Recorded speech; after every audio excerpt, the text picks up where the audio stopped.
When we are going through hard times and things are not working so well for us, we see haters and enemies happy and smiling. Their smile is enough to bring more tears to your eyes and deepen the pain that you're already going through. Nobody wants their enemies to triumph over them. That means you lost the battle. It means they have the final say. But that's not your case, and that's not where your story will end. Your enemies might think that they have the upper hand now. They may be celebrating their premature victory, but a surprise is coming that will change things in your favor and wipe the smirk off their faces. They will be surprised into silence, and where you have been mocked before, they will be hushed into silence. You are going to be victorious in the end. You are going to come out smiling and rejoicing. Enough of the pain and struggles, enough of the tears and fears. An end has come to the days of oppression at the hand of your tormentors. God will deliver you from every form of bondage you happen to find yourself and bless you so much that your enemies will be shocked and brought to tears. Rise out of your mourning and get ready for a new wave of blessings and glory. Get ready to move out of the position you find yourself in and move on to the promised land where God has destined for you. It is your time to laugh and for the mouth of your enemies to be shut. For every time they have tried to bring you down and cause you tears, they are going to get their payback, and their situation will be far worse than what they think they have put you through. It's your season to be blessed, so be expectant. When the Israelites were in the land of Egypt, they were made to serve the Egyptians and do their dirty work for them. They were beaten and oppressed for a long time until their cries reached up to heaven, and God sent a deliverer in the person of Moses. But Pharaoh and the Egyptians were so stubborn and impervious to the miracles and the wonders of God for such a long time, until they began to suffer many things while God blessed the Israelites and protected them from various plagues that befell their enemies. With tears and pleas, the Egyptians begged the Israelites to leave their land, giving them whatever they asked for. You might be in a situation like that, under the bondage of one person or the other who has refused to let you go or give you what you rightly deserve. Don't be bothered anymore by their wickedness and oppression. There's a God in heaven who hears the cries of the helpless and comes to the aid of His children. He will deliver you from that person and take you to a height that will shock them. It may be your superior at your place of work who has refused to recommend you for promotion for several years. When God blesses you, He will take you to a position greater than that of your superior, and they will have no choice but to bow before you with tears in their eyes. It may be someone whom you have been indebted to and who has been mocking you, as a result, taking every opportunity to announce your lack to everybody. When God blesses you, you will not only pay up that debt, but be in a position to lend to many. God is still in the business of doing wonders. He is still turning lives around and changing tides. He will make the tide turn in your favor and give your enemies a taste of their poison. Blessing you is another way by which God fights your battles for you. He does not necessarily have to destroy the enemies to shut their mouths or bring tears to their eyes. All He will do is bless you abundantly and bring all their plans to naught in your life. The psalmist said in Psalm chapter 23, verse 5, that He prepares a table before me in the presence of my enemies.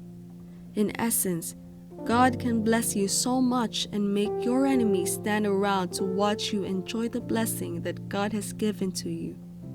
So you need not pray for the death of the enemy or their demise from your current situation. The Bible even tells us to love our enemies and pray for those who curse and despitefully use us. By doing so, you are heaping hot coals on their heads, and soon they will burst out in tears. No need to take matters into your hands or try to find a way around that situation. Vengeance belongs to the Lord, and He will fight your battles for you and give you the needed victory.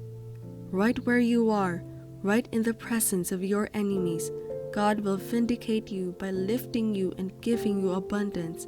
Your blessings will come in multiple folds, and the enemies will become so envious of you. Your blessings can come in so many forms and ways. It could be in terms of favor, which will open the door to many other blessings. It could be promotion to a greater position. It could be a connection to a higher level. It might as well be children, money, health, and others. Just remember that it's not your battle to fight.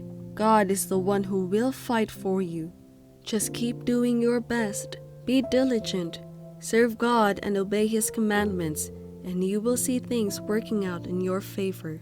Even if your enemies have planned your downfall or want to see your end, they will fall into whatever pit or trap they have set for you.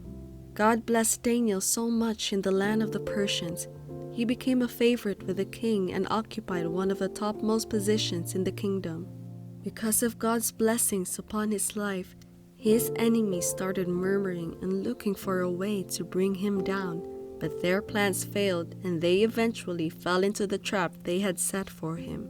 Instead of losing his life, he came out stronger with the testimony of surviving the den of the lion without any hurt or harm. His enemies, on the other hand, did not live to tell the story. God can even use those enemies to bless you and accelerate your increase and promotion. We see this example in the life of Haman and Mordecai. Haman so much wanted Mordecai out of his way just because the Jew refused to bow for him like the others.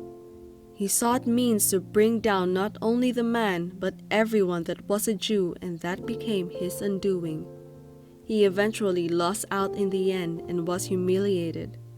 Your enemies might have been trying to bring you down to their level and want to make you lick the dust off their feet because of some minor challenges that you are going through at the moment, but your refusal to come to them and your continued stance to stick with God is irritating them.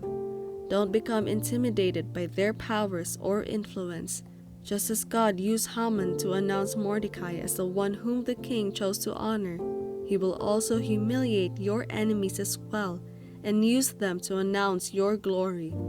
As Haman was hung on the gallows he had prepared for Mordecai, so also your enemies will become victims of their agenda and be put to shame.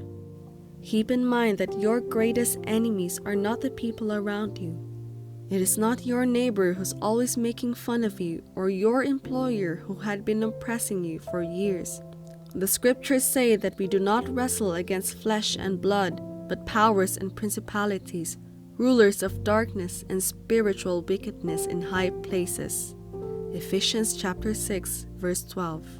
These are forces that you cannot deal with on your own and need the help of God to help you overcome. All those mockers that surround you are just being used by the main enemy, the devil, but even the devil will be put to shame over your life. While Jesus was on earth, the devil worked through different agents, using Pharisees and even one of the disciples to get to Jesus. When Jesus was crucified, he thought he had won. He did not know the surprise that was awaiting him when God raised Christ from the dead and gave him all power and authority in heaven and earth. Even the devil has been placed under the feet of Jesus. Can you imagine that? What victory could be much greater than having your enemy placed under your foot? That's what God will do to your enemies as well. He will give them the shock of their lives by placing them beneath you. Celebrate and get prepared to triumph over your foes. God will bless you with so much and make you smile. Those that can't afford to celebrate with you will end up in tears. You will have the final victory, and the initial plans of the enemies would be disappointed over your life. God has prepared a great place for you, and He will not stop until you have reached that position and gotten the blessings He has in stock for you. Get ready to see your enemies cry because God will do great things in your life. It's your season to rejoice too. Celebrate.